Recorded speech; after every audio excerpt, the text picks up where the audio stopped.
My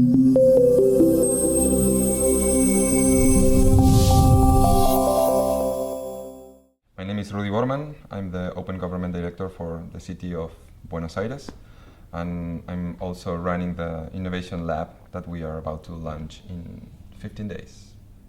So you're busy. I'm pretty busy. Yeah. I get it. So given the fact that you are so busy, what compelled you to accept this invitation? Well, we are always trying to connect with organizations that are pushing innovation in different ways. And around this subject of open data, innovation in government, the academics and the universities has a lot of responsibility. They have the means, they have the technology, they have the procurement, they have the methodology to analyze this and help the governments to give the next steps. So when they ask us to come, we already say yes. I mean, we were expecting for the university to have this kind of development and organize something like this that help us to understand how we can be more effective in the work we're doing and how can be the next steps in government. Because in government, usually you don't have that time to step and analyze what you're doing. So I think this has been an amazing opportunity. So over the last 2 days, I mean, their conversations are sort of epic, both in breadth and length and everything else, but what were the particular solutions or problems that you sort of came here wanting to address? Mm-hmm. What did you see come up? Mm-hmm. What was, if you could sort of capture those in themes, what have you seen over the last 2 days? Probably, I think the best idea that I took, it was this idea of experimenting in government, and that the government can also try new things. Because I think the subject around open government and innovation, it has been there's been a lot of discussion around it.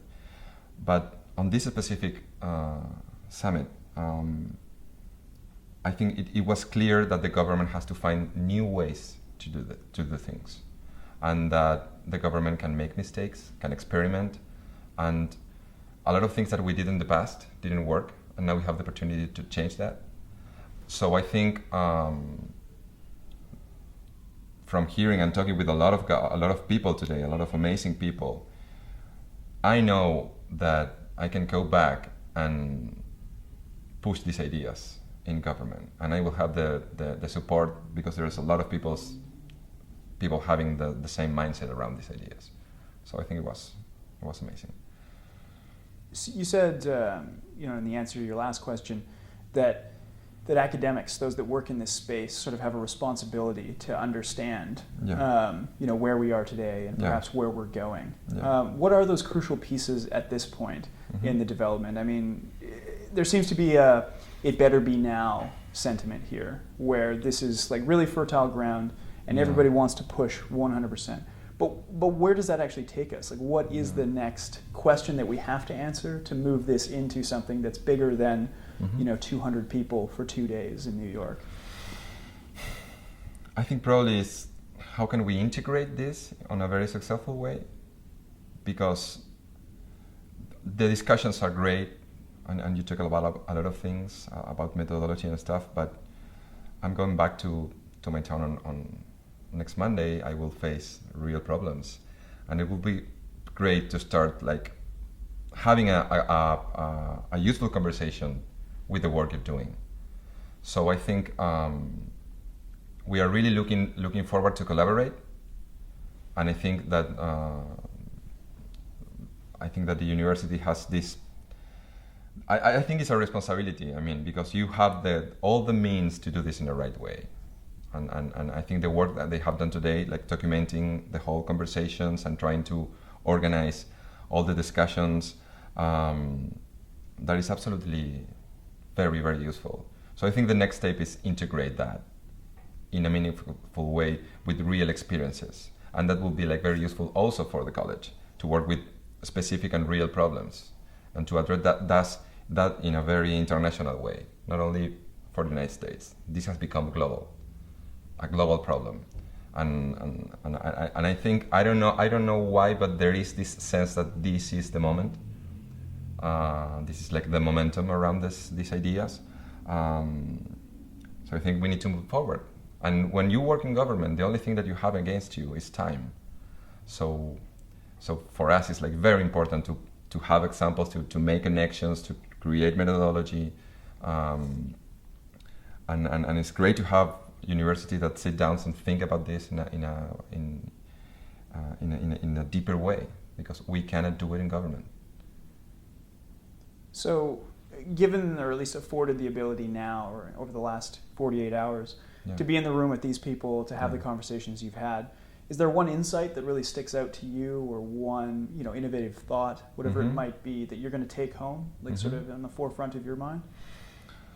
Well, let me think. We had big discussions, but I think that being able to try new things and make sure that you have the support inside the government to do it, and also be working really close to the people in government. There was a big discussion around technology and the use of technology, and I was always arguing about what about the human part? What about the foster innovation inside the government, where you really need it, where you have this huge organization that doesn't innovate, but you have innovators in all agencies. So I think that today, the idea that I'm taking is that there are a lot of possibilities to foster innovation inside government and changing from that. Technology is just a medium, something you will eventually use. It helps. But if you don't change that, we will be failing. So, yeah. So this one's sort of a catch-all. It's also a little difficult. It might be a little difficult to articulate, but if you could change a single thing, that one thing that you think in the next 5 years, for instance, would really innovate or change the way we understand governance, what would that one thing be?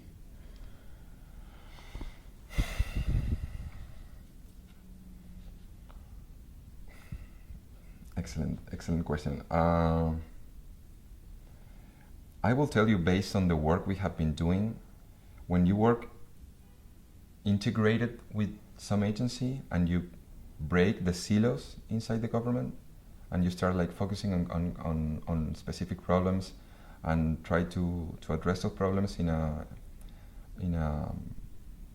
with some other agencies in an integral way, the results come out in a very interesting way.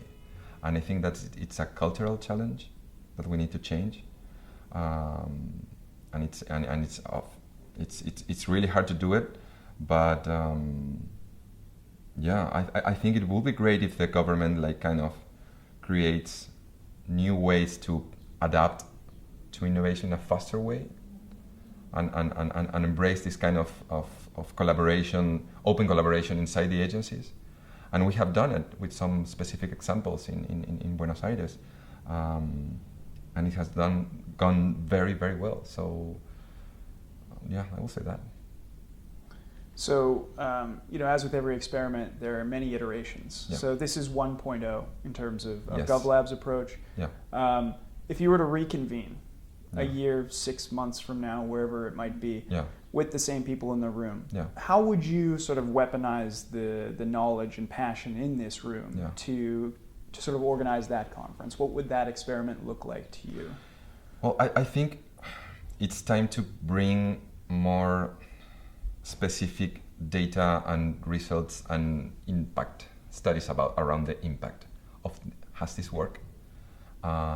We need to start like discussing over numbers, over real impact. How we change someone's life around this, or just the idea. It's like it sounds really cool. I mean, it's great. It has a lot of press. There is a lot of political interest in this, but has it worked?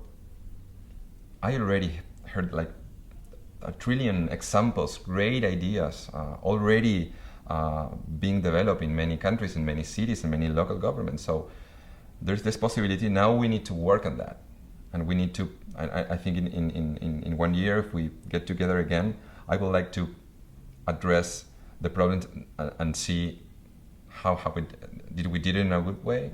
How was the impact, the real impact of the things we have done? How we change anything? Do we have results? Can we measure the impact of the things we are doing? Yeah.